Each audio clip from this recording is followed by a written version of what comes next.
जय मसीह की।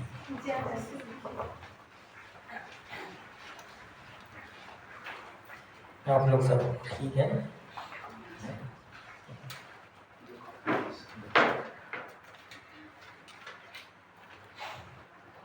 शरीर का जुकाम तो ठीक हो जाता है, आत्मा का जुकाम ठीक नहीं होता।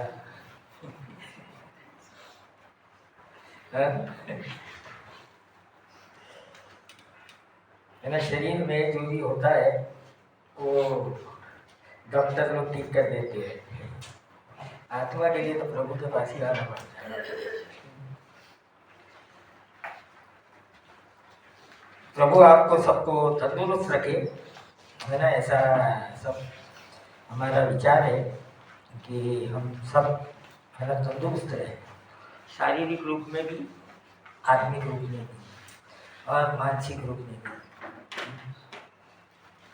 हम तंदुरुस्त रहे, है ना। यही प्रभु का, है ना, पूरे, है ना, जब प्रभु ने मनुष्य की रचना किया तो उसका यही ओरिजिनल प्लान है कि मनुष्य उसकी समानता में बनाया, कि मनुष्य, है ना, उसके साथ में संगति करे और उसमें बढ़ता जाए, है ना। यही पूरा मनुष्य का एक कर्तव्य है और यही, है ना, उसका सबसे खास काम है ना। आज हम परमेश्वर के वचन में जाने से पहले आइए हम थोड़ी देर को अपने सर को झुकाए और हम प्रार्थना करें। प्रभु जी, हम धन्यवाद करते पिता परमेश्वर की तूने आज फिर एक नया अनुग्रह दिया, एक नया दया किया, एक नए प्रेम को दिखाया। और प्रभु जी, आज यहाँ से हर एक लोगों को तूने सही सलामती और तंदुरुस्ती से लेके आया, इसका हम धन्यवाद करते हैं। प्रभु जी, होने दे कि हम तेरे वचन के को जब खोलते हैं और उसको वो पढ़ते हैं तो प्रभु जी तू अपने जो वचन का प्रकाश है इनकी बुद्धि पे, इनके आत्मा में और इनके मन में बसने दे पिता परमेश्वर। और प्रभु जी वही वचन इनके हर एक कार्य में दिखने दे, क्योंकि प्रभु जी तूने हमको इसीलिए चुना है और इसीलिए बुलाया है कि हम तेरे उस वचन को लेके प्रभु जी तेरे उस जो भी तेरा चरित्र है उसको दुनिया तक पहुंचा सके। प्रभु जी ऐसी आशीष हमारी कलीसिया को दे, मांगते तेरे बेटे यीशु मसीह के नाम से, आमीन। है ना, आज हम फिर इब्रानियों की पत्री में जाएंगे और इब्रानी उसका 12 अध्याय में से हम आज 12 अध्याय पढ़ेंगे और उसी में से हम कुछ बातें को देखेंगे। आइए हम निकाले इब्रानियों उसका 12 अध्याय, है ना। अब जो इसका जो सारांश है और इसका जो माइंड अप करना है ना, एक दो अध्याय के बाद में ये होगा कि ये पत्री और ये क्यों इनको यहूदी लोगों को ये लिख रहा है। इस कारण जब गवाह का ऐसा बड़ा बादल हमको घेरे हुए है तो आओ हर एक रुकने वाली वस्तु और उलझाने वाले पाप को दूर करके वह दौड़ जिसमें हमें दौड़ना है धीरज से दौड़े और विश्वास के कर्ता और सिद्ध करने वाले यीशु की ओर ताकते रहे, जिसने उस आनंद के लिए जो उसके आगे बढ़ा था लज्जा की कुछ चिंता ना करके क्रूस का दुख सहा और परमेश्वर के सिंहासन की दाहिनी ओर जाया। इसलिए उस पर ध्यान करो जिसने अपने विरोध में पापियों का इतना विरोध सह लिया कि तुम निराश होकर साहस न छोड़ो। तुमने पाप से लड़ते हुए इससे ऐसी मुठभेड़ नहीं की कि तुम्हारा लहू बहा। और उस उपदेश को जो तुमको पुत्रों के समान दिया जाता है भूल गए हो। हे मेरे पुत्र, प्रभु की ताड़ना को हल्की बात न जान, और जब वह तुझे भुड़के तो साहस न छोड़, क्योंकि प्रभु जिससे प्रेम करता है उसकी ताड़ना भी करता है और जिसे पुत्र बना लेता है उसको कोड़े भी लगाता है। तुम दुख को ताड़ना समझकर सह लो, परमेश्वर तुम्हें पुत्र जानकर तुम्हारे साथ बर्ताव करता है। वह कौन सा पुत्र है जिसकी ताड़ना पिता नहीं करता? यदि वह ताड़ना जिससे बाकी सब होते हैं तुम्हारी नहीं हुई तो तुम पुत्र नहीं पर व्यभिचारी की संतान है। फिर जबकि हमारे शारीरिक पिता भी हमारी ताड़ना किया करते थे और हमने उनका आदर किया, तो क्या आत्माओं के पिता के और भी अधीन न रहे? जिससे हम जीवित रहे। वे तो अपनी अपनी समझ के अनुसार थोड़े दिनों के लिए ताड़ना करते थे, पर वह तो हमारे लाभ के लिए करता है कि हम भी उसकी पवित्रता के भागी हो जाएं। वर्तमान में हर प्रकार की ताड़ना आनंद की नहीं पर शोक ही की बात दिखाई पड़ती है, तो भी जो उसको सहते सहते पक्के हो गए हैं, बाद में उन्हें चैन के साथ धर्म का प्रतिफल मिलता है। इसलिए ढीले हाथों और निर्बल घुटनों को सीधे करो और अपने पाँव के लिए सीधे मार्ग बनाओ कि लंगड़ा भटक न जाए पर भला चंगा हो जाए। सबसे मेल मिलाप रखो और उस पवित्रता की खोजी हो जिसके बिना कोई प्रभु को कदापि ना देखे। ध्यान से देखते रहो, ऐसा ना हो कि कोई परमेश्वर के अनुग्रह से वंचित रह जाए या कोई कड़वी जड़ फूटकर कष्ट दे और उसके द्वारा बहुत से लोग अशुद्ध हो जाए। ऐसा ना हो कि कोई जड़िया बेचारी एसाव के समान अधर्मी हो, जिसने एक बार के भोजन के बदले अपने पहलौठे अपने का पद बेच डाला। तुम जानते हो कि बाद में जब उसने आशीष पानी चाहिए तो अयोग्य निकला, गिना गया और आंसू बहा बहा कर खोजने पर भी मनफिराव का अवसर उसे न मिला। तुम तो उस पहाड़ के पास जो छुआ जा सकता है और आग से प्रज्वलित था और काली घटा और अंधेरा और आगे के पास और दूरी की धुन और बोलने वाले के ऐसे शब्द के पास नहीं आए जिसके सुनने वालों ने विनती की कि अब हमसे और बातें न की जाए, क्योंकि वे उस आज्ञा को रस से न सीख सकते। यदि कोई पशु भी पहाड़ को छुए तो उस पर पथराव किया जाए। और वह दर्शन ऐसा डरावना था कि मूसा ने कहा, मैं बहुत डरता और कांपता हूँ। पर तुम सिय्योन के पहाड़ के पास और जीवित के परमेश्वर के नगर स्वर्गीय यरूशलेम के पास और लाखों स्वगीतों और उन पायलटों की साधारण सभा और कलीसिया जिनके नाम स्वर्गीय में लिखे हुए हैं और सबके न्याय परमेश्वर के पास और सिद्ध किए हुए धर्मियों की आत्माओं और नई वाचा के मध्यस्थ यीशु और छिड़काव के उस लहू के पास आए हो जो हाबिल के लहू से उत्तम बातें कहता है। सावधान रहो और उस कहने वाले से मुंह न फेरो, क्योंकि वे लोग जब पृथ्वी पर के चेतावनी देने वाले से मुंह मोड़कर न बच सके तो हम स्वर्ग पर से चेतावनी देने वाले से मुंह मोड़कर कैसे बच सकेंगे। उस समय तो उसके शब्द ने पृथ्वी को हिला दिया, पर अब उसने यह प्रतिज्ञा की कि एक बार फिर मैं न केवल पृथ्वी को वरन आकाश को भी हिला दूंगा। और वह वाक्य एक बार फिर इस बात को प्रकट करता है कि जो स्वर्गदूत जो वस्तुएं हिलाई जाती है वे सृजी हुई वस्तुएं होने के कारण टल जाएंगी, ताकि जो वस्तुएं हिलाई नहीं जाती वे अटल बनी रहे। इस कारण हम इस राज्य को पाकर जो हिलने का नहीं कृतज्ञ और भक्ति और भय सहित परमेश्वर की ऐसी आराधना करें जिससे वह प्रसन्न होता है। साथ में क्योंकि हमारा परमेश्वर भस्म करने वाली आग है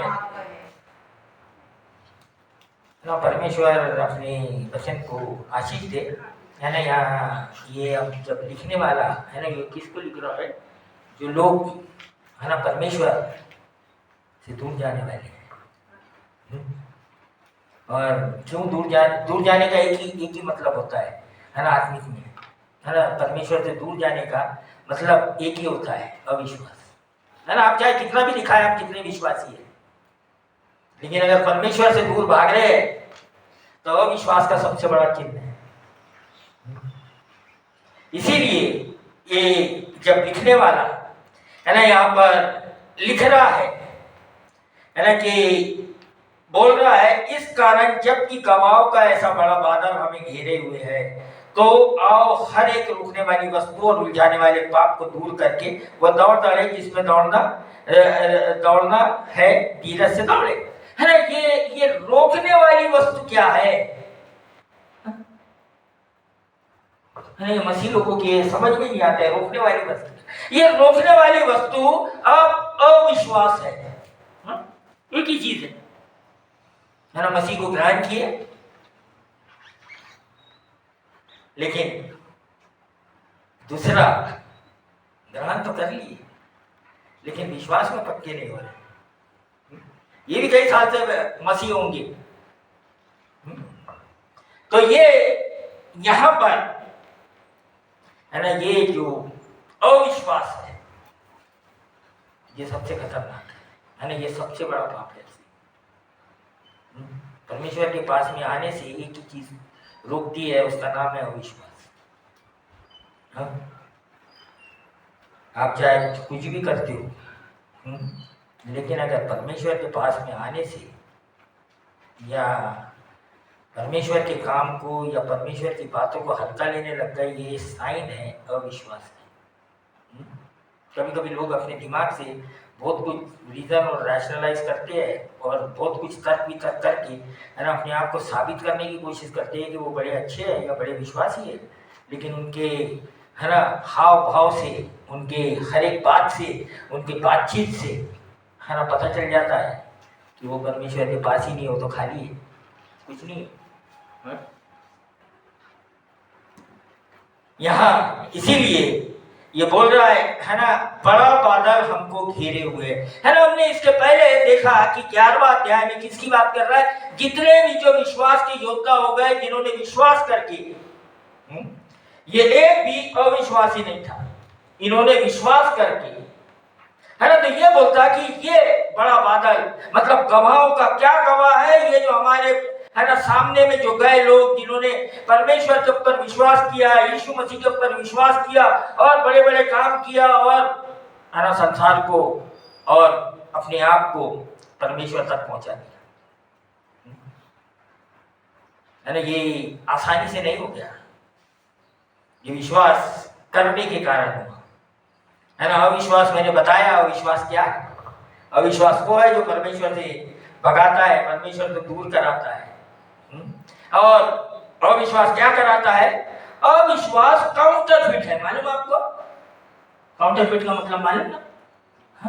नकली है ना। ये दिखाता है कि विश्वास है लेकिन नकली है, असली वाला विश्वास नहीं। असली वाला विश्वास हमने 11वें अध्याय में देखा, ये नकली वाला दिखाता है कि हम विश्वास में नहीं है। बड़ा खतरनाक बात है। बोलता है ये गवाहों का ऐसा बादल है ना, लेकिन ये जो बता रहा है, ये सिर्फ हमको क्या कर रहा है, उत्साहित करने के लिए बता रहा है कि तुम्हारे पहले जो आए हैं उन्होंने परमेश्वर के ऊपर विश्वास किया और इस तरीके से चले। लेकिन ये है ना, ये नहीं बोलता है कि तुम उसका उदाहरण ले लो या उसका है ना वो तुम्हारा नमूना हो या वो तुम्हारा मॉडल हो। हाँ, वो विश्वास किया लेकिन वो तुम्हारा है ना एक जीवन की किताब नहीं बन सकता। उनके काम सिर्फ लिखे गए, उन्होंने किया वो हमको उत्साहित करने के लिए है ना। लेकिन यहाँ जो 2 वचन है, पढ़िए कोई। और विश्वास के कर्ता और सिद्ध करने वाले यीशु की ओर ताकते रहे। बस हाँ, यहाँ पर इसने बोला इनको देख के चलो नहीं, इनके काम बहुत अच्छे हैं, इन्होंने बहुत विश्वास के काम किए, लेकिन बोलता नहीं कि इनको अपना हीरो बना लो। सुनो ध्यान से, अब हमारे देश में बहुत हीरो वर्शिप है, इसलिए लोग सारे के सारे अपने आप को किसी तरीके से सामने प्रोजेक्ट करना चाहते हैं। बड़ा खतरनाक बात है, खतरनाक बात। ये बोलता है ये लोगों ने काम किया, लेकिन बोलता उनको देख के मत चलो, है ना। लोग गिरते क्यों? मैंने कहा जब लोगों को देख के चलते हैं, यीशु मसीह को देख के चलने वाले लोग नहीं गिरते। अगर आप हम लोगों को देख के चलेंगे तो पक्का 100% गारंटी गिर जाए। तो ये यहाँ पर ये बोलता है कि हमारे विश्वास को सिद्ध करने वाला कौन है? हाँ? और विश्वास के कर्ता है ना, विश्वास के कर्ता और सिद्ध करने वाले यीशु की ओर ताकते रहो। यहाँ नहीं बोला कि किसी और की तरफ ताकते रहो या किसी और को देखते रहो, है ना। मसीह लोगों का प्रॉब्लम ये है कि किसी दूसरे को देख के चलते हैं, यीशु मसीह को देख के नहीं चलते। यानी यहाँ बोलता है कि किसको ताकते रहो, लगातार किसको देखते रहो, यीशु मसीह को देखते रहो। क्यों क्यों यीशु मसीह को देखते रहो? क्योंकि वो क्या है? विश्वास के कर्ता और सिद्ध करने वाले यीशु की ओर ताकते रहो, जिसने उस आनंद के लिए जो उसके आगे धरा था, लज्जा की कुछ चिंता न करके क्रूस का दुख सहा और परमेश्वर के सिंहासन के दाहिनी ओर क्या बैठा। मतलब कि जो विश्वास का जो मेन करता है, जिसने सब कुछ करके दिखा दिया और क्या किया, परमेश्वर के दाहिनी ओर में क्या बैठा। हाँ, लेकिन ये बातें अविश्वासियों के लिए नहीं है। सुनिए आप ध्यान से, ये बातें विश्वास करने वालों के लिए। ये बातें जो ये लिख रहा है, ये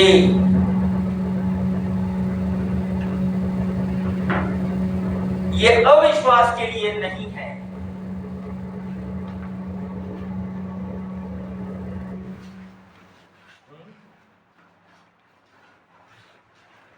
ये विश्वासियों के लिए है ना। कितने बार हम है ना ये जानते हैं कि सारी बाइबल विश्वासियों के लिए लिखी गई है, अविश्वासियों के लिए नहीं लिखी गई है।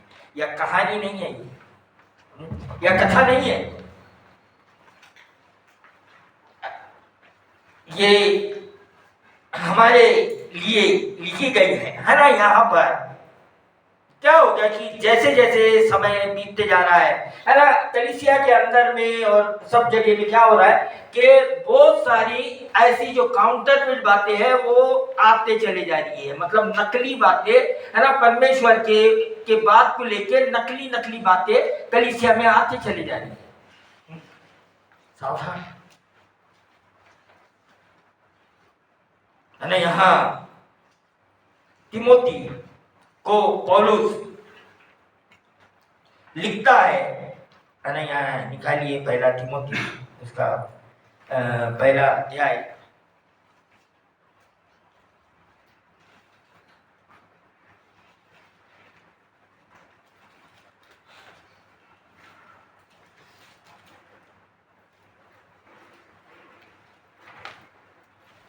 इसको ये लिख रहा है, इसका 3 से 11 तक जरा पढ़िए। जैसे मैंने मकीदुनिया को जाते समय तुझे समझाया था कि इफिसुस में रहकर कुछ लोगों को आज्ञा दे कि अन्य प्रकार की शिक्षा न दे और उन कहानियों और अनंत वंशावलियों के पर मन न लगाएं जिनसे विवाद होते हैं और परमेश्वर के उस प्रबंध के अनुसार नहीं जो विश्वास पर आधारित है। वैसे ही फिर भी कहता हूँ, आज्ञा का सारांश यह है कि शुद्ध मन और अच्छे विवेक और कपट रहित विश्वास से प्रेम उत्पन्न हो। इनको छोड़कर कितने लोग बकवाद की ओर भटक गए हैं और व्यवस्थापक तो होना चाहते हैं, पर जो बातें कहते और जिनको दृढ़ता में बोलते हैं उनको समझते भी नहीं। पर हम जानते हैं कि यदि कोई व्यवस्था को उचित रीति से काम में लाए तो वह भली है, यह जानकर कि व्यवस्था धर्मी जन के लिए नहीं पर अधर्मियों, निर्कुंचों, भक्तिहीनों और पापियों और अपवित्र और अशुद्ध मनुष्यों, माँ बाप के घात करने वालों, हत्यारों, व्यभिचारियों, पुरुषगामियों, मनुष्य के बेचने वालों, झूठ बोलने वालों और झूठी शपथ खाने वालों और इनके अतिरिक्त खरे उपदेश के सब विरोधियों के लिए ठहराई गई है। यही परम धन्य परमेश्वर को महिमा के उस सुसमाचार के अनुसार है जो मुझे सौंपा गया है। नहीं, यहाँ पर बहुत गहरी बात ये यहाँ पर बोल रहा है ना। सही बात। आजकल कलीसिया के अंदर में किस प्रकार के मनुष्य को ढूंढने आते हैं आप?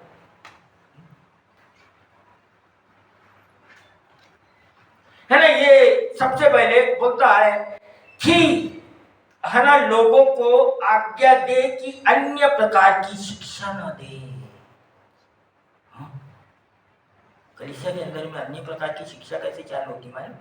जो वचन आ रहा है, जो वचन चल रहा है, हाँ, जो वचन के बारे में बोला जा रहा है, हाँ, उससे हट के कुछ और बात कर लेना या कुछ तो भी कहानी कथा को जोड़ देना। हाँ? अविश्वास कहाँ से पैदा होता है? अविश्वास कहाँ से आता है? इतना रीजन और रैशनलाइज कहाँ से आता है? जब वचन को छोड़ के अन्य बात को आप समझते हैं कि यह भी वचन की बात है। सुनिए ध्यान से। आजकल ऐसा बहुत चल रहा है, दुनिया में ऐसा बहुत चल रहा है, इसलिए बहुत बहुत है ना गलत गलत शिक्षाएं निकलते चले जा रही है ना। यह चार बोलता और उन कहानियों और अनंत वंशावली पर मन न लगाए जिससे विवाद होते हैं और परमेश्वर के उस प्रबंध के अनुसार नहीं जो विश्वास पर आधारित है। बड़ा साफ बोलता है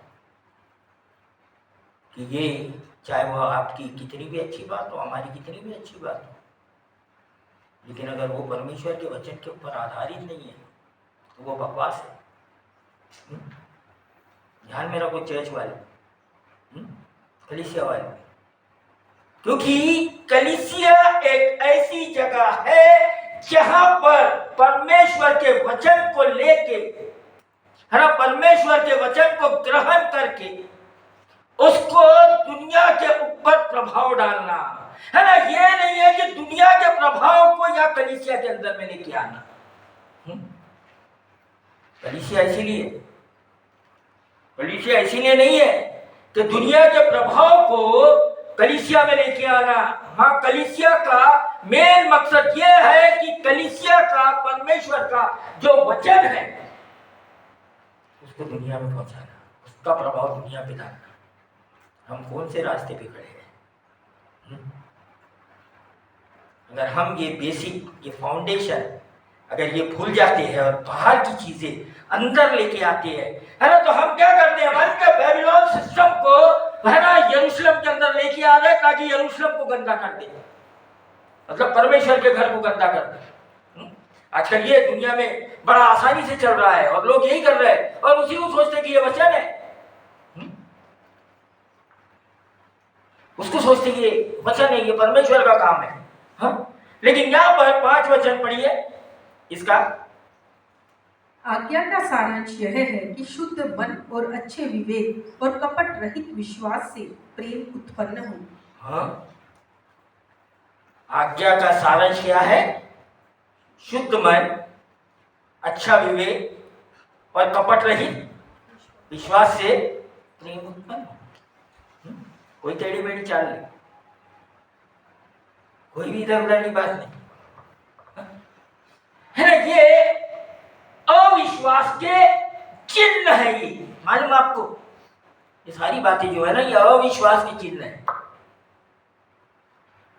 यहां पर बोल रहा है, ये लिख रहा है इब्रानियों को कि इस तरीके से है ना ये होना चाहिए है ना। फिर यहां पर आगे जाके तो बोलता है 6 वचन वही तिमोथी का, इसको छोड़कर कितने लोग बकवाद की ओर भटक जाते हैं। हाँ, क्या हो जाता है कि जब ऐसी बातें, कुछ बातें जो बाहर की बातें कलीसिया के अंदर में आने लगती है ना, तो क्या होता है, कलीसिया के लोग भटक जाते हैं। उनका जो जिस राह पे चलना है उस राह को छोड़ के कहीं और ही चलने लग जाते हैं। अगर अगवा सही नहीं है, अगर उसने रोका नहीं, इसलिए यहाँ पर जब 3 वचन में उसको बोलता है, तिमोथी को समझाता है, इफिसियों की कलीसिया का कौन है, ये पादरी है, कौन, तिमोथी, उसको समझा रहा है कि आजकल क्या हो गया है, आज्ञा दे कि अन्य प्रकार की शिक्षा ना दे। ये काम अगर अगवा नहीं करता है, कौन करेंगे ये काम? सबको अच्छा लगता है कुछ करना, मालूम है, बड़ा अच्छा लगता है। यहाँ पर अविश्वास कैसे आ जाता है लोगों के अंदर, है ना। जिस तरीके से गलतियों को है ना हमारा पास्टर जॉन ने सिखाया था कि उसके अंदर में जाके पढ़ेंगे तो है ना, पौलुस क्या बोलता, मालूम क्या, शुरुआत तो तुमने बड़े अच्छे से किए थे, अब क्या हो गया भाई तुमको, अब किसने मोह लिया तुमको, किसने तुमको किडनैप कर लिया, क्यों? संसार को इसलिए अंदर वो विश्वास क्या है, मालूम क्या, परमेश्वर की बातों को छोड़कर संसार की बातों में चले जाना, संसार के तरीकों में प्रवेश कर जाना। जहां पर अनंत जीवन है उसको छोड़कर मृत्यु के रास्ते में भटक जाना और उसी को सोचना कि यही है जीवन। बड़ा खतरनाक बात है ना। कितने लोग कलीसिया में आज इस प्रकार के लोग हैं, भरी हुई है कलीसिया इनसे, कोई बोलने वाला नहीं, कोई समझाने वाला नहीं, चल रहे जो दौड़ रहे बस उसी में दौड़े हुए, भेड़ चाल। कलीसिया वालों ने भेड़ चाल नहीं चला, सुनो है ना, कलीसिया वालों ने है ना लोगों को है ना, परमेश्वर का जो गुस्सा था, जो क्रोध था इस्राएली के ऊपर, क्या था मालूम आपको, कि वो लोग क्या करते थे, दूसरे देश के लोगों को है ना, दूसरे देश के जो नमूने हैं उसको अपने देश में लाके अडॉप्ट करना चाहते थे, उनके सलीके बर्ताव, उनके सलीके चाल चलना चाहते थे। गलती क्या थी उनकी? क्या वो परमेश्वर का वचन नहीं पढ़ते थे? यहोवा परमेश्वर को जानते नहीं थे? सब करते थे, जानते थे, लेकिन क्या था, दूसरे लोगों को देख के, हाँ यार ये देश का ये चीज बड़ा अच्छा दिख रहा है, उसको क्या करो, उसको कलीसिया में, उसको यहां पर डाल दो। परमेश्वर क्या बोलता उसमें मालूम? मैं विचार करती हूँ, तुमको ये नहीं बोला तुम मूर्ति पूजा करते हो, बोलता है इज़राइल तू वह विचारनी है। क्यों? तूने परमेश्वर की बातों को दूसरे अन्य बातों से मिला दिया है। बड़ा खतरनाक है ना। यहां पर इसीलिए ये जो लिखने वाला ये बोल रहा है, यीशु मसीह जिसने है ना सब कुछ करके दिखा दिया, सिद्धता का मार्ग दिखा दिया, विश्वास का मार्ग को क्या कर दिया, दिखा दिया, पूरी तरीके से दिखा दिया। और फिर यहाँ पर ये जाकी है ना बोलता व्यवस्था किसके लिए है? धर्मी जन के लिए नहीं। सुनो ध्यान से, अब जो अपने आप को धर्मी सोचता है उनके लिए वचन नहीं है। उनको सब कुछ मालूम हो गया, वो अपना जीवन जी सकती है। सुन लो, है व्यवस्था। अभी लोग कलीसिया के अंदर आते हैं थोड़ी है ना। अभी एक भाई के बारे में मैं है ना थोड़े दिन पहले सुना, जो इधर में आया था, और क्या बोला उसने, मैं वचन सुनने थोड़ी ना आया, वचन तो हमने बहुत सुने, मैं तो इधर में सेवा करने आया। हाँ, मेरा सेवा करने आया, मैं वचन सुनने नहीं आया। बहुत साल से वचन सुन रहे। ऐसे कितने लोग हैं जो ये बात बोलते हैं? अभी तक हम लोगों को भी पूरा वचन नहीं मालूम आपको, अभी भी सीख रहे। हाँ, कुछ भी नहीं मालूम अभी। हाँ? अभी भी कुछ नहीं मालूम। लोग बोलते कि हमको, हम तो है ना वचन, हमको जरूरत नहीं, हमने बहुत सुनी। हाँ? है ना, बड़ा चर्च का कंडीशन अगर देखेंगे ना तो बहुत खराब होते जा रहा है। यही ऐसे है ना इनके कारण है ना। तो जो वचन है वो किसके लिए है? यहाँ बोलता नौ वचन में, ये जानकर की व्यवस्था धर्मी जन के लिए नहीं पर अधर्मियों। हाँ, या ये लिस्ट पढ़ो अगर है ना, इसको पढ़िए, इसको नौ वचन।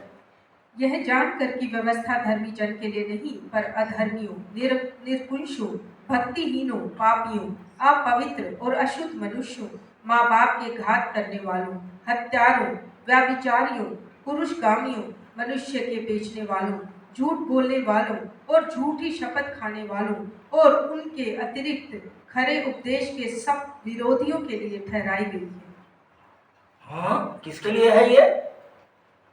जब मेरे समझ में आता है कि मेरे अंदर में कुछ ऐसी बातें हैं, अगर आप सोचते कि आप धर्मी हो गए, आपने विश्वास में पीएचडी कर लिया है, तो फिर ये आपके लिए नहीं है। सुनिए आप, हाँ? फिर ये चर्च आपके लिए नहीं है, ये उनके लिए है जो ये मानता है कि मेरे अंदर में कुछ ऐसी बात है जिसके लिए मुझको परमेश्वर की जरूरत है। तो चर्च में आने के बाद क्या कैसी डीलिंग होती है मालूम? क्या इन चीजों से होती है। हाँ? हम इन चीजों से वहां पर क्या हो रहे हैं, परेशान है ना। कुछ दिन के बाद में हमको ऐसा लगता है सब परेशानी दूर हो गई, हमको क्या जरूरत है?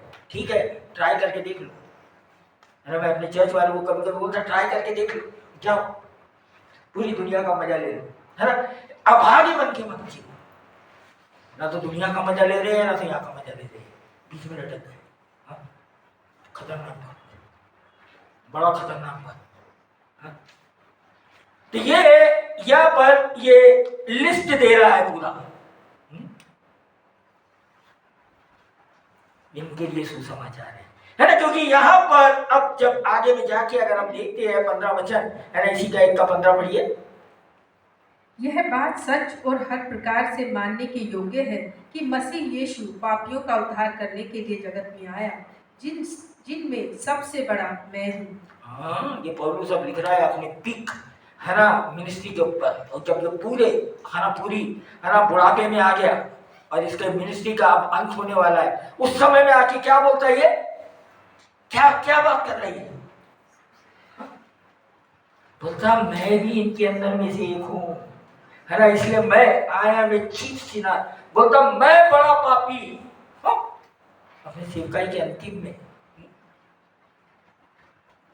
मतलब कौन से देश में हम, कभी हम सोचने लग जाते। मैं बताता आपको कि जिस दिन आप सोच लेते हैं कि मैं बड़ा धर्मी हूं, उस दिन से आपका गिरना शुरू हो जाता है, आपका डाउनफॉल शुरू हो जाता है।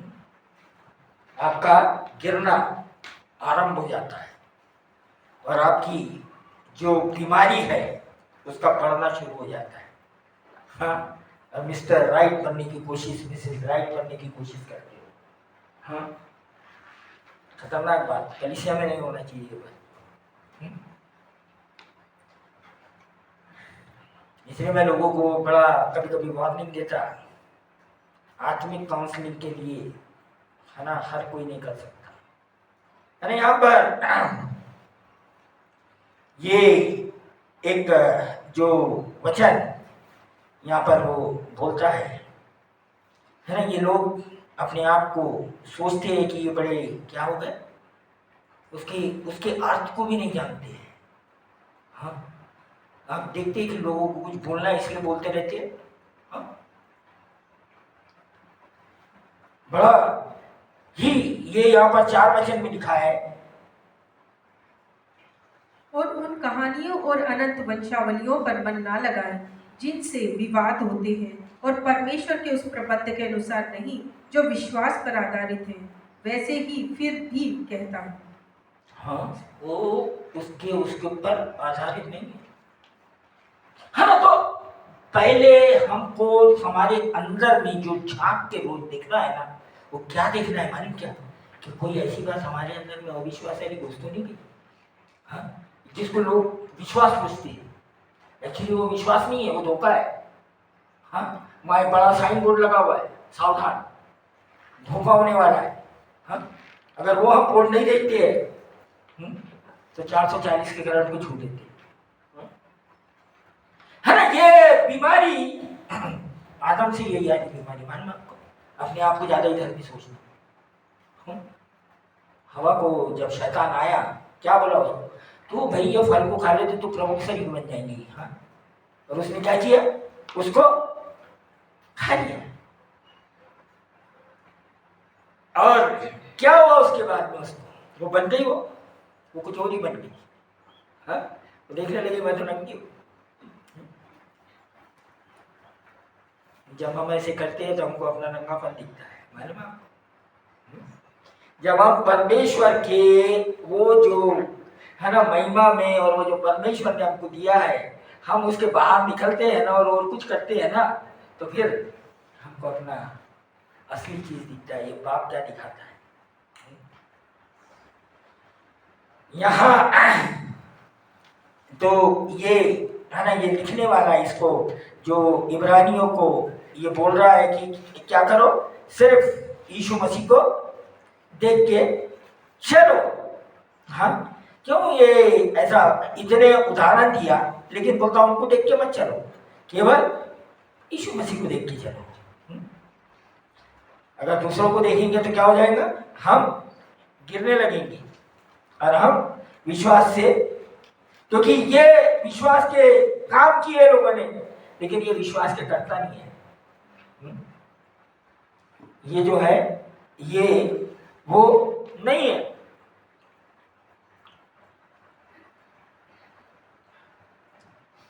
अब इसका 3 से लेके तो 13 तक पढ़िए इब्रानियों का। इसलिए उस पर ध्यान करो जिसने अपने विरोध में पापियों का इतना विरोध सह लिया कि तुम निराश होकर साहस न छोड़ दो। तुमने पाप से लड़ते हुए उससे ऐसी मुठभेड़ नहीं की तुम्हारा लहू बहा हो, और तुम उस उपदेश को जो तुमको पुत्रों के समान दिया जाता है भूल गए हो। हे मेरे पुत्र, प्रभु की ताड़ना को हल्की बात ना जान, और जब वह तुझे घुड़के तो साहस ना छोड़, क्योंकि प्रभु जिससे प्रेम करता है उसको ताड़ना भी करता है, और जिसे पुत्र बना लेता है उसके कोड़े भी लगाता है। तुम दुख को ताड़ना समझकर सह लो। परमेश्वर तुम्हें पुत्र जानकर तुम्हारे साथ व्यवहार बर्ताव करता है। वह कौन सा पुत्र है जिसको ताड़ना पिता की नहीं करता? यदि वह ताड़ना जिसके भागी सब होते हैं तुम्हारी नहीं हुई तो तुम पुत्र नहीं पर व्यभिचारी की संतान ठहरे। फिर जबकि हमारे शारीरिक पिता भी हमारी ताड़ना किया करते थे और हमने उसका आदर किया, तो क्या आत्माओं के पिता के और भी अधीन ना रहे जिससे हम जीवित रहें? वे तो अपनी अपनी समझ के अनुसार थोड़े दिनों के लिए ताड़ना करते थे, पर वह तो हमारे लाभ के लिए करता है कि हम भी उसकी पवित्रता के भागी हो जाएं। वर्तमान में हर प्रकार की ताड़ना आनंद की नहीं पर शोक ही की बात दिखाई पड़ती है, तो भी जो उसको सहते सहते पक्के हो गए हैं बाद में उन्हें चैन के साथ धर्म का प्रतिफल मिलता है। इसलिए ढीले हाथों और निर्बल घुटनों को सीधे करो और अपने पांवों के लिए सीधे मार्ग बनाओ कि लंगड़ा भटक न जाए पर भला चंगा हो जाए। है ना, यहाँ वचन हमेशा डिसिप्लिन की बात करता है ना, अनुशासन की बात करता है। क्यों? है ना, बड़ा कड़क वचन है ये बहुत। हालांकि आजकल क्योंकि कलीसिया के अंदर में या इवन परिवार के अंदर में कोई डिसिप्लिन नहीं चलता, अनुशासन कोई नहीं जाता, सबको चाहिए कि अपनी मनमानी करे। हाँ? ये इंसान का है ना, इसको बोलते ना कि एक बलवा करने वाला एटीट्यूड है ना, जो पाप से निकलता है। हाँ? ये पाप की जड़ है, ये जो बलवा है ना, ये जो रिबेलियस एटीट्यूड बोलते हैं इसको, कोई भी नहीं चाहता। आजकल देखो, तुम किसी को कुछ बोल दो या कुछ सिखाने की कोशिश करो अपना सोच के, है ना। मैं एक चीज कभी समझ में नहीं आती, मैं अपने कलीसिया वालों को है ना, मैं कलीसिया हम लोग चलाते हैं, आप क्या सोचते हैं इसमें हमारा कुछ फायदा है? हाँ? हमारा कुछ फायदा है या हमको कुछ चाहिए? है ना, ये एक सिर्फ परमेश्वर ने एक बोझ दिया है, एक बोझ दिया है ना। कभी कभी कलीसिया वाले लोगों का बड़ा ही है ना अजीब सा एटीट्यूड होता है। उनको क्या लगता है कि ये कलीसिया जो है ये हमको इसलिए बोल रहे हैं क्योंकि इनका कोई फायदा है। भाई कलीसिया के अंदर में है ना ये आज्ञा दिया गया है एक अगुवे को कि अनुशासन, बिना अनुशासन के, अगर अनुशासन नहीं है क्या होगा? सब अपनी मनमानी करने लग जाएंगे, है ना। मान लिया जाए कि है ना अनुशासन या नहीं है तो है ना यहाँ एक प्रचारक नहीं रहेंगे, यहाँ सभी प्रचारक बन जाएंगे मालूम बाप। हाँ या नहीं, सभी।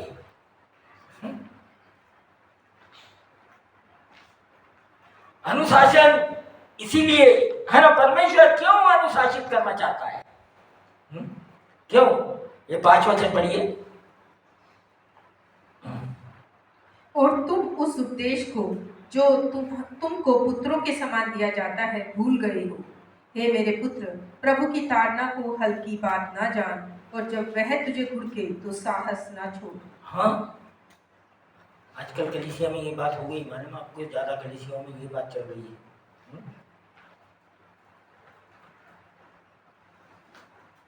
तुम उपदेश को जो तुमको पुत्रों के समान दिया जाता है भूल गए हो। क्या हो गया? हम भूल गए कि हमको इस सुसमाचार के द्वारा क्या मिल गया। हम भूल गए कि हम कहाँ थे और किस परिस्थिति में थे। और किस तरीके से बंधनों में बंधे हुए थे, किस तरीके से हमारे अंदर में कोई शांति नहीं, कोई चैन नहीं, है ना। ये भूल जाना बड़ा, ये मनुष्य की फितरत है। वो भूल जाता कि प्रभु ने उसके लिए क्या किया। तो क्या होना पड़ता है, उसको डिसिप्लिन चाहिए। क्यों परमेश्वर क्यों डिसिप्लिन करना चाहता है, क्यों हमको अनुशासन करता है? हाँ, उसका कारण एक ही है, क्योंकि वो प्रेम करता है। अगर प्रेम नहीं करेगा तो आपको छोड़ देगा। मैं बताता आपको, अगर परमेश्वर प्रेम नहीं करेगा ना तो आपको बोलेगा जो करना है करो, आप आपकी मर्जी से करो, जो भी करो। जिस तरीके से रोमियो के अंदर में, मैंने रोमियो निकालो, पहला अध्याय,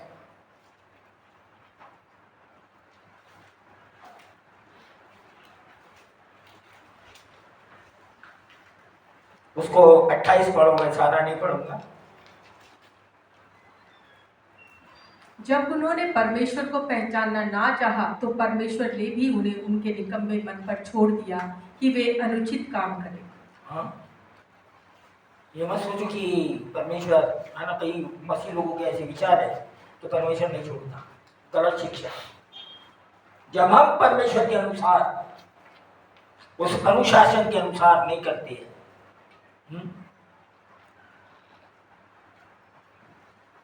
और जो परमेश्वर जो हमको सिखाना चाहता है, अगर हम उसके अनुसार नहीं करते, हाँ, बोलता अगर वो ऐसा करे तो साहस मत छोड़ो। कई लोग तो घबरा के भाग जाते हैं।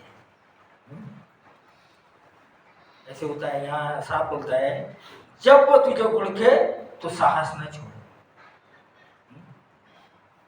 क्यों परमेश्वर ऐसा कर रहा है? क्योंकि प्रेम करता है, इसीलिए बोल रहा है ना। आगे जाके वो बताता। और जो दूसरा कारण है, क्योंकि वो पुत्र है इसलिए बोल रहा है, उसका अधिकार है। अगर हम किसी को पुत्र हमारे नहीं है, हम क्यों बोलेंगे? किसी पड़ोसी को क्यों बोलेंगे? हम क्यों डांटेंगे उसको? क्यों बोलेंगे? हाँ, लेकिन वहां पर दुष्ट काम करता है, मालूम आपको,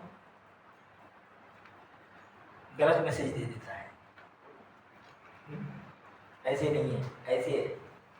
या कोई दूसरा शुभचिंतक आ जाता है, नहीं उन्होंने ऐसा नहीं बोलना था, है ना, परमेश्वर ने ऐसा नहीं बोलना था, है ना, ये प्रेम नहीं है ना, यही प्रेम है। मालूम आपको, अगर नहीं बोल रहा है तो वो प्रेम ही नहीं है ना। यहाँ पर 7 वचन से 6-7, है ना, यहाँ से ये दिया गया है ना, ये बता रहा है कि ये कारण है। क्या कारण है? कि अगर डिसिप्लिन नहीं करेगा तो गलत शिक्षा में चले जाएगा, गलत शिक्षा में चले जाएगा, अविश्वास में आ जाएगा और उद्धार खत्म हो जाएगा और पता भी नहीं चलेगा।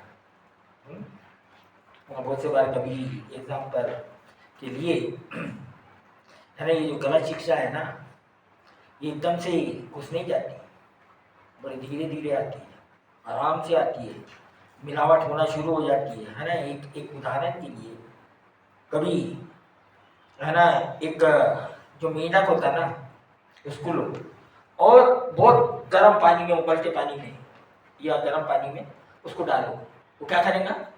वो कूद जाएगा, वो बाहर निकल जाएगा। लेकिन क्या करो, उसी को एक ठंडे पानी में डाल दो और उसको फिर धीरे से, है ना, गर्म करने के लिए रख दो। वो पानी धीरे धीरे गर्म होते जाएगा और वो मेंढक भागेगा नहीं, वो वहीं मर जाएगा। गलत शिक्षा भी ऐसी है, एकदम से नहीं आती है, हा? बड़े आराम से धीरे धीरे धीरे धीरे, है ना, दुनिया से कॉम्प्रोमाइज, इससे कॉम्प्रोमाइज, उससे कॉम्प्रोमाइज, उसकी बात सुन के, परमेश्वर की बात नहीं सुन के, है ना, शिक्षा और क्या कर रही है? धीरे धीरे खत्म कर रही है ना। अगर आप गलत पानी पी लो ना, आप एकदम से बीमार नहीं होते, कई साल तक बीमार नहीं होते, लेकिन एक दिन पता चलता है आपको पथरी हो गई,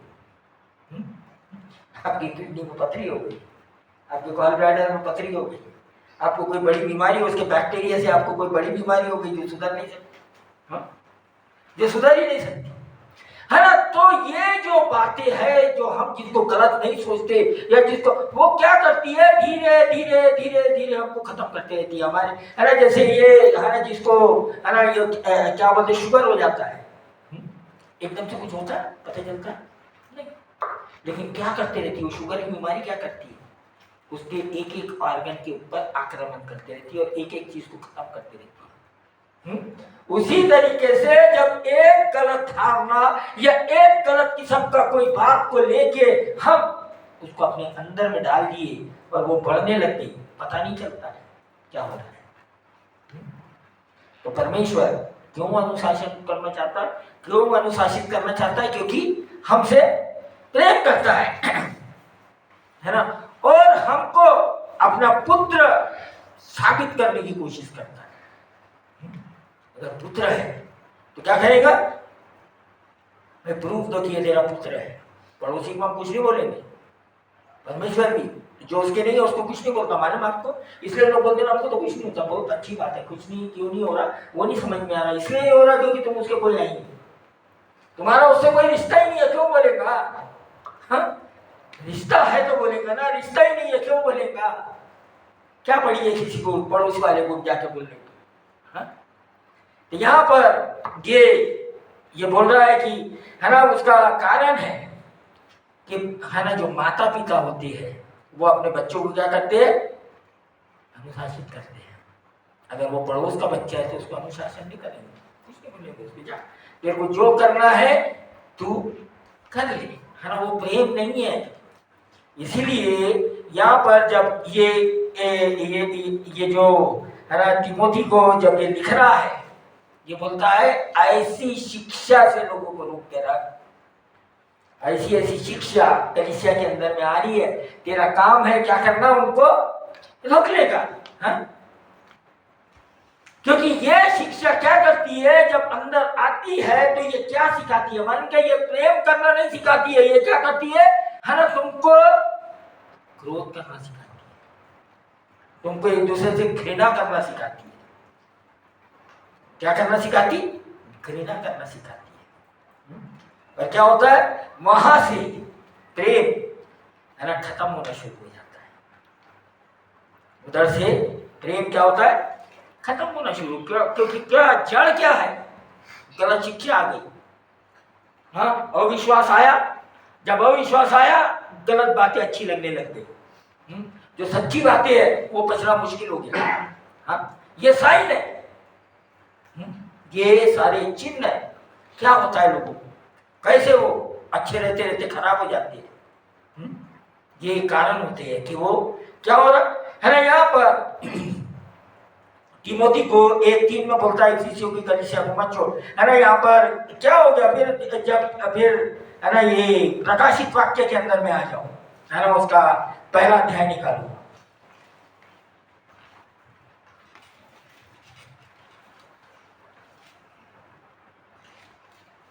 उसका 1 से 7 तक पढ़ो जरा। यीशु मसीह का प्रकाशित वाक्य जो उसे परमेश्वर ने इसलिए दिया कि अपने दासों को वे बातें जिसका शीघ्र होना आवश्यक है दिखाए, और उसने अपने स्वर्गदूत नहीं को एक मिनट 2 का 7, 2 का 1 से 7 पढ़ो, 1 का नहीं। इफिसूस की कलीसिया के दूत को यह लिख, जो 7 तारे और दाहिने हाथ में लिए हुए हैं और सोने की 7 दीवटों के बीच में फिरता है, वह यह कहता है कि मैं तेरे काम और तेरे परिश्रम और तेरे धीरज को जानता हूँ, और यह भी कि तू पूरे लोगों को देख नहीं सकता, और जो अपने आप को प्रेरित कहते हैं और है नहीं, उन्हें तूने परख कर झूठा पाया। तू धीरज धरता है और मेरे नाम के लिए दुख उठाते उठाते थकता नहीं। पर मुझे तेरे विरुद्ध यह कहना है कि तूने अपना पहला सा प्रेम छोड़ दिया है। इसलिए स्मरण कर कि तू कहाँ से गिरा है और मन फिरा और पहले के समान काम कर। यदि तू मन न फिराएगा तो मैं तेरे पास आकर तेरी दीवट को उसके स्थान से हटा दूंगा। पर हाँ, तुझ में यह बात तो है कि तू निकुलइकों के कामों से घृणा करता है, जिससे मैं भी घृणा करता हूँ। जिनके कान हो वह सुन ले कि आत्मा कलीसियाओं से क्या कहता है। जो जय पाए मैं उसे उस जीवन के पेड़ में से जो परमेश्वर के स्वर्गलोक में है फल खाने को दूंगा। है ना। यहाँ पर इफिसियों की कलीसिया का प्रॉब्लम क्या है, यहाँ पर एक टीम में है ना, ये तिमोथी को बोल रहा है कि ऐसी ऐसी गलत शिक्षा आ रही है ना, तो तू उसको बचा, वहीं पे रहे, है ना। लेकिन यहाँ प्रकाशित वाक्य 2 के अंदर में अब ये क्या बोल रहे हैं इसके बारे में, क्या हो गया इस कलीसिया को? ये कलीसिया के अंदर में सब बातें ठीक है, मालूम आपको, इसकी डॉक्ट्रिन भी ठीक है, इसका सब कुछ ठीक है, हाँ? सब सही है इसके अंदर में, क्या गलत है इसके अंदर में? हाँ? पहले प्रेम को खो दिया। हाँ? पहले प्रेम को खो दिया, बिल्कुल पक्की बात है, पहले प्रेम को खो दिया। मतलब इनका जो प्रभु के वो कहाँ चले गए, अभी और कहीं चले गए। अब ये सब कुछ कर रहे हैं क्या के लिए, मालूम क्या? एक लीगलिस्टिक तरीके, हाँ, कर रहे हैं सब कुछ, हाँ। आजकल जिस तरीके से कलीसिया के अंदर में बहुत ज़्यादा लीगलिज्म बढ़ते चले जा रहा है, बढ़ते चले जा रहा है ना, धर्म के काम बहुत ज़्यादा बढ़ रहे हैं। क्या हो गया यहाँ पर असली में, हाँ? और दूसरा, ये दुष्टता से घृणा भी करते हैं। लेकिन क्या प्रॉब्लम हो गई इधर में, ये सिर्फ दुष्टता से बहुत ज्यादा घृणा कर रहे हैं, लेकिन ये है ना परमेश्वर से प्रेम करना भूल गए, सिर्फ बातें रह गई। सुनो ध्यान से, सिर्फ बातें रह गई है। वचन में लिखा है, वचन में फलाना लिखा है, वचन में ये लिखा है, लेकिन जो परमेश्वर का प्रेम है वो खत्म हो गया, ढीला हो गया। मतलब कि जो पहले ये प्रभु के पास आए थे और जिस तरीके से चल रहे थे और प्रभु का भय था इनके अंदर में, अब वो खत्म हो गया। अब सिर्फ ज्ञान की और डॉक्ट्रिन की बात बच गई, नैतिकता बच गई सिर्फ, हाँ? ये बहुत जोर से गलत लोगों का विरोध करते हैं, लेकिन ये लोग प्रेम करना भूल गए। ये खतरनाक बात घुस गई उनके अंदर, और ये प्रभु बोलता मैं उनका क्या करूंगा, उनको उस स्थान से हटा दूंगा। सुने, प्रभु को अच्छी बातें नहीं चाहिए, प्रभु को जो असली बात चाहिए कि हम उससे लिपटे रहे, वो हमारे जीवन में अगर पहला स्थान नहीं है और कुछ भी बातें उसको रख के और सोच रहे आजकल, क्योंकि है ना बहुत ये जो है ना धोखा देने वाला आत्मा बहुत चालाकी से काम करता है ना, प्रभु की जगह किसी और चीज को लेके आ जाता है और ऐसा दिखाता है कि नहीं हम ये भी कर सकते और ये भी कर सकते, हाँ? दोनों हम क्या हो सकता कर सकती है, हो नहीं सकता, हो नहीं सकता। मतलब तूने प्रभु से पहला प्रेम खो दिया है ना। आजकल हमारे कलीसिया में कुछ कुछ ऐसी बातें नजर आने लगी। प्रभु से प्रेम करने वाले, प्रभु से है ना कलीसिया, है ना, अगर हम इस कलीसिया को कलीसिया है तो उसके अंदर में बहुत सारी बातें भी होती हैं। सिर्फ संडे नहीं है, सिर्फ संडे नहीं है, सिर्फ संडे नहीं है, फिर बस हो गया, ड्यूटी नहीं है ये। मैं आपको साफ बोलना चाहता हूँ, ड्यूटी नहीं है ये। हमको परमेश्वर को अपने प्रेम को दिखाना है, हम कितना प्रेम करते हैं। खो दिया है ना, इन्होंने क्या किया, नफरत भी कर रहे हैं, सब कुछ कर रहे हैं, लेकिन उसको हमने खो चुका है। हाँ, परमेश्वर के है ना, ये हमारे जीवन से खत्म नहीं होना चाहिए किसी भी हाल में। परमेश्वर का प्रेम या इफिशियन की कलीसिया सब कुछ कर रही है, लेकिन क्या खत्म हो गया, प्रेम खत्म हो गया। इसलिए यहाँ 12 और 13, इसलिए 12 और 13 वचन पढ़िए, 12 का। इसलिए ढीले हाथों और निर्बल घुटनों को सीधे करो और अपने पांवों के लिए सीधे मार्ग बनाओ कि लंगड़ा भटक न जाए पर भला चंगा हो जाए। ये सीधा बोल रहा, प्रार्थना करो ताकि तुम्हारे जीवन को देख के दूसरा भटक न जाए। हम प्रभु की बात करते हैं ना, तो प्रभु हमें नजर आना चाहिए। प्रभु हमें नजर आना चाहिए। यहाँ बहुत बोलता है कि इसीलिए ढीले हाथों और निर्बल घुटनों को सीधा कर, है ना। किसी ने बहुत बड़े प्रभु के दास ने बोला, जो घुटने पे आता है, हाँ, जो घुटने पे झुकता है वो दुनिया को झुका देता है। वही नहीं करते, वो दुनिया को झुकाने की बात करते, नहीं हो सकता। प्रार्थना का जीवन कैसा है? हाँ? दुनिया को जीतने की बात करते हैं, नहीं हो सकता। जो घुटनों पे आता है वो किसी के भी सामने में खड़ा हो सकता है, मालूम है आपको?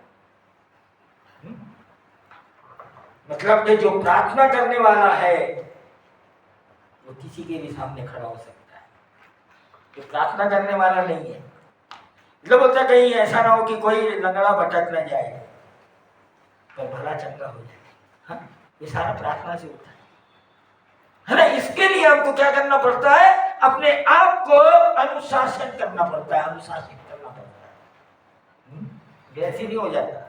ये जो ट्रेनिंग की बात कर रहा है, ये जो अनुशासन की बात कर रहा है, ये 12 वचन में आके बोलता है कि एक ही चीज से हो सकता है कि जब तुम यीशु मसीह को देखते हुए चलेंगे तब हो सकता है। तुम अगर तुम्हारा ध्यान इधर उधर होगा तो तुम ये कर ही नहीं सकते, तुम ये कर ही नहीं सकते। या फिर 12 से 17 वचन तक पढ़ेंगे। इसका नहीं, 14 से पढ़ दीजिए, 12 से मत पढ़िए, 12 तक, 12-13 हमने पढ़ लिए। सबसे मेल मिलाप रखो और उस पवित्रता की खोजी हो जिसके बिना कोई प्रभु को कदाचि ना देखेगा। ध्यान से देखते रहो, ऐसा ना हो कि कोई परमेश्वर के अनुग्रह से वंचित रह जाए या कोई कड़वी जड़ फूट कर कष्ट दे और उसके द्वारा बहुत से लोग अशुद्ध हो जाए। ऐसा ना हो कि कोई जन व्यभिचारी या एसाव के समान अधर्मी हो, जिसने एक बार के भोजन के बदले अपने पहलौठे होने के पद को बेच डाला। तुम जानते हो कि बाद में जब उसने आशीष पानी चाही तो अयोग्य गिना गया और आंसू बहा बहा कर खोजने पर भी मन फिराव का अवसर उसे न मिला। अब यहाँ पर ये जो बात को बोलना चाहता है, हाँ, सबसे मेल मिलाप रखो और उस पवित्रता के खोजी हो जिसके बिना कोई प्रभु को कदाचित न देखेगा। कौन सी बात की खोजी हो बोलता है यहाँ पर?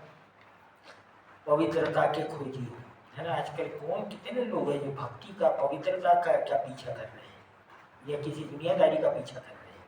हमारा गोल क्या है? हाँ, या हम संसार के साथ में कॉम्प्रोमाइज करते चले जा रहे हैं या संसार की बातों में पूरी तरीके से उलझते चले जा रहे हैं। और हमारे यहाँ बोलता है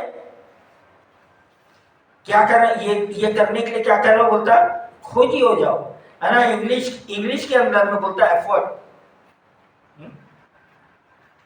effort to live in peace with all man.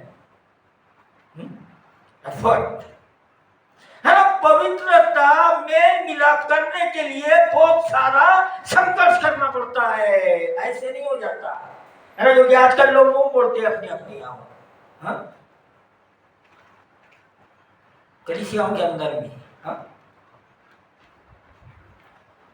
क्या बोलता है? एफर्ट लगता है, संघर्ष करना पड़ता है, कोशिश करना पड़ता है, हाँ?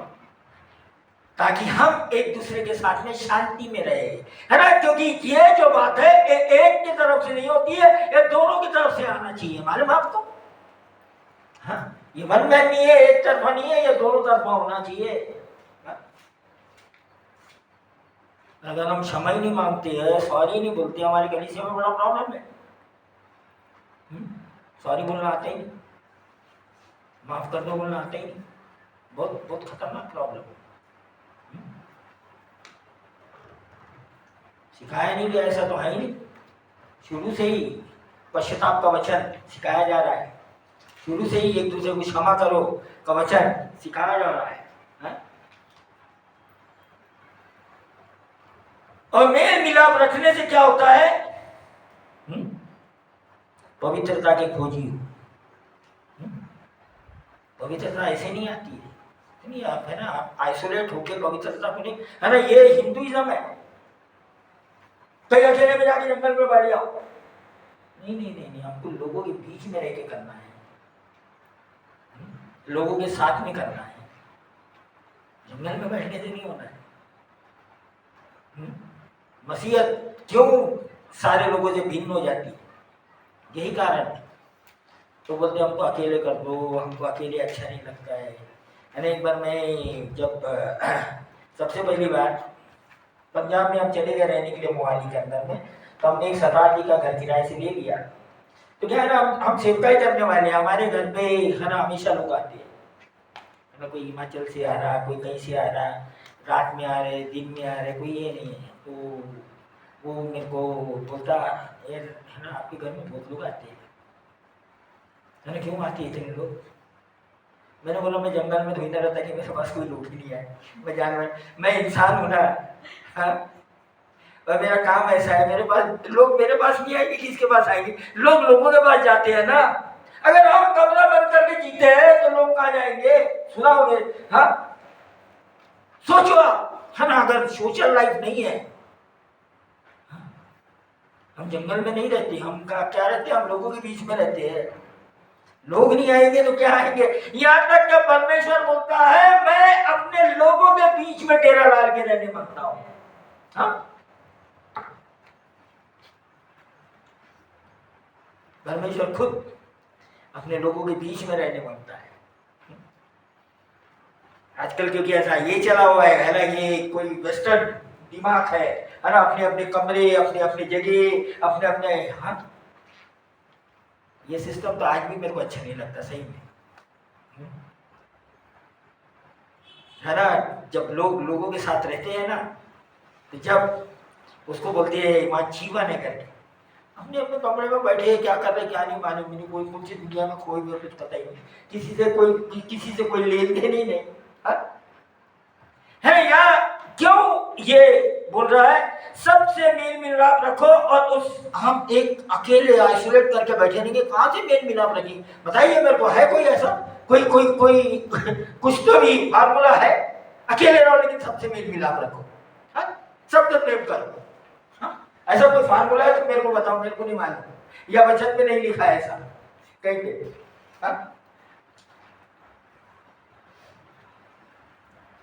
पवित्रता के खोजियो जिसके बिना प्रभु को कदाचित न देखूंगी। अगर हम ऐसा नहीं करते तो साफ बोलता प्रभु को कदाचित नहीं देखने पाओगे, देख ही नहीं सकते। अब यहां पर इसके बाद में 15 पढ़िए, 12 का इब्रानियों। ध्यान से देखते रहो, ऐसा ना हो कि कोई परमेश्वर के अनुग्रह से वंचित रह जाए, या कोई कड़वी जड़ फूट कर कष्ट दे और उसके द्वारा बहुत से लोग अशुद्ध हो जाएं। हाँ, ये बड़ा खतरनाक है, बहुत खतरनाक बात। क्या हो रहा है यहाँ पर? ध्यान से देखते रहो। हम देखेंगे नहीं ना तो कब ये कड़वापन हमारे अंदर आ जाता, हमको कुछ भी नहीं पता चलता, कुछ भी नहीं पता चलता हमारे बाप को। कब इतनी कड़वाहट आ गई, कब इतना घृणा करने लग गए, कब एक दूसरे के चेहरे देखना भूल गए, कब एक दूसरे से मुंह मोड़ने लग गए, पता भी नहीं चलता, हाँ? बोलता है ध्यान से देखते रहो, हाँ? क्या होता है ऐसे में कि कोई परमेश्वर के अनुग्रह से वंचित रह जाए, हाँ?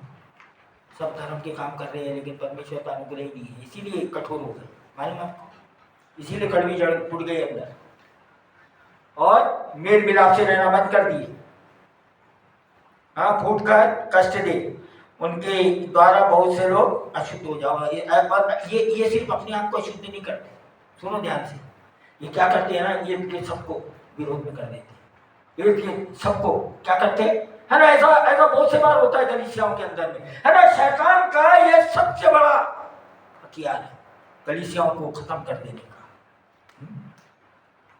खतरनाक तरीके से काम करता है, बहुत खतरनाक तरीके से। और इसके बाद में इसने जो उदाहरण दिया, वो किसका उदाहरण दिया, हाँ? क्या किया था इसने, क्यों ऐसा हुआ, क्या क्या क्या क्या क्या कारण था इसने ये ऐसा हो गया। इसने क्या किया, प्रभु के बातों को हल्की जाना। सुनो, अविश्वास क्या है, प्रभु की बातों को हल्की जानना। क्या किया इसको, प्रभु ने इसको पहलौठा किया, इसने क्या किया, लेकिन है ना, कोई जाएगा उत्पत्ति उसका 25 अध्याय निकालिए, ठहरो,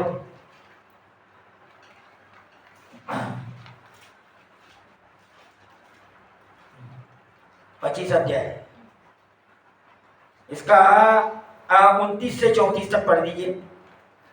एक दिन याकूब भोजन के लिए कुछ दाल पका रहा था और एसाव जंगल से थका हुआ आया। तब एसाव ने याकूब से कहा, वह जो लाल वस्तु है उसी लाल वस्तु में से मुझे कुछ खिला, क्योंकि मैं थका हूँ। इसी कारण उसका नाम एदोम भी पड़ा। याकूब ने कहा, अपना पहलौठे का अधिकार आज मेरे हाथ भेज दे। एसाव ने कहा, देख, मैं तो अभी मरने पर हूँ, इसलिए पहलौठे के अधिकार से मेरा क्या लाभ होगा। याकूब ने कहा, मुझसे अभी शपथ खा। अतः उसने उससे शपथ खाई और अपना पहलौठे का अधिकार याकूब के हाथ भेज डाला। इस पर याकूब ने एसाव की रोटी और पकाई हुई मसूर की दाल दी और उसने खाया पिया और उठकर चला गया। यो एसाव ने अपने पहलौठे का अधिकार तुच्छ जाना। ने क्या कर दिया इसने, जो परमेश्वर ने जो उसको दिया था उसको हल्का जानकर क्या किया, थोड़े से खाने के लिए उसको भेज दिया। कितने लोग परमेश्वर की अच्छी चीज को अपने कुछ कुछ चीजों के कारण है ना भेज दे रहे हैं। उसको हल्का, परमेश्वर की बातों को हल्का समझते, परमेश्वर की चीजों को हल्का समझ के क्या कर रहे, क्यों, ये लोग जो है ना, इसमें से कोई भी है ना अनुशासित लोग नहीं है, डिसिप्लिन वाले लोग नहीं है, इसीलिए ऐसा कर रहे हैं। ये इसके अंदर में कोई डिसिप्लिन नहीं था। हाँ? ये छुटा हुआ सांड था। हाँ? खाने के लिए, आजकल खाने के लिए सब कुछ हो रहा है। मैंने आपको खाने के लिए मसूर की दाल के लिए भेज दिया आपने, पहलौठे के लिए सोचो, मसूर की दाल के लिए। अगर आपका भी अगर 24 घंटे खाने में ध्यान है ना तो हटा दो। अरे मैं नहीं बोलता खाना मत खाओ, बहुत अच्छा खाना खाओ, लेकिन उसी को लगे उसी में खाना ही बनाना है, खाना बनाना है तो इसलिए चश्मे नहीं आएंगे यार, ये कौन सी बात है यार। खाना खाना है। ये उदाहरण ये बोलता है कि ऐसा करने से फिर, लेकिन उसने यहाँ पर ऐसा लिखता है कि उसने जब माफी ये करना था, 17 वचन पढ़िए 12 का।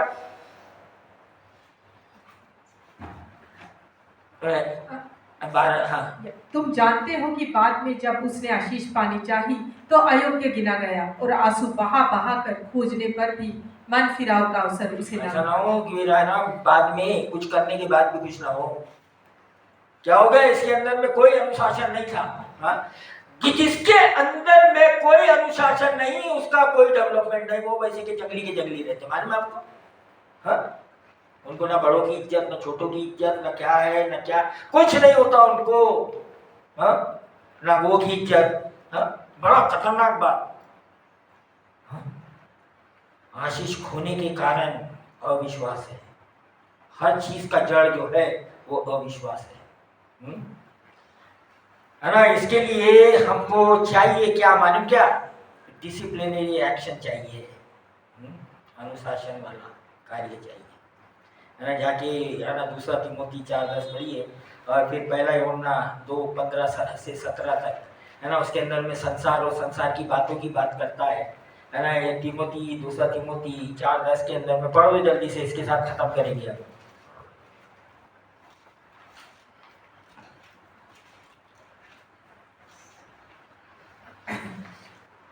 क्योंकि देमास ने इस संसार को प्रिय जानकर मुझे छोड़ दिया है और थिस्सलुनीको को चला गया है, क्रेस्केंस गलातियों को और तीतुस दलमतिया को चला गया है। फिर पहला यूहन्ना 2:15 से 17।